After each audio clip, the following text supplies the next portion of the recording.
একটা রিলেশনশিপের শুরুতে দেখবেন মিনিটে মিনিটে কল, মিনিটে মিনিটে SMS, কেমন আছো, কোথায় আছো, কি করছো, খাবার খেয়েছো কিনা। আপনি যখন বলবেন না খাবার খাইনি, তখন সে বলবে দেরিতে খাবার খেলে শরীর অসুস্থ করবে। এমনই এত কেয়ারিং করবে ভাই, আপনার কাছে মনে হবে আপনার লাইফে এমন কেয়ারিং আর কেউ করেনি।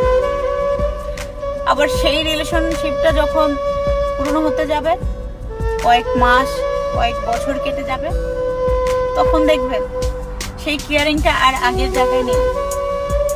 আপনি তাকে যখন ফোন বা SMS করবেন, বলবে পরে কথা বলছি, SMS এর রিপ্লাইটা আর সাথে সাথে আসতেছে না, বলবে ব্যস্ত ছিলাম, একটা কাজ ছিল, অনেক বিজি ছিলাম। আপনার কাছে তার ব্যস্ততার মুহূর্তটাই তুলে ধরবে, আগের মতো সেই কেয়ারিং এর জায়গাটা আর থাকবে না আপনার কাছে। যে রিলেশনশিপে আস্তে আস্তে কেয়ারিং কমতে থাকে, ভালোবাসার টান কমতে থাকে, আসলে সেটা ভালোবাসা না, সেটা আপনার জন্য সঠিক ভালোবাসা ছিল না, সঠিক ভালোবাসা না। ভালোবাসা হওয়া উচিত এমন, যার সাথে আপনার পুরো লাইফ কেটে গেল, তার প্রতি আপনার কেয়ারিং, টান, ভালোবাসার আবেগ, ভালোবাসা কোনোটাই কমতি থাকবে না।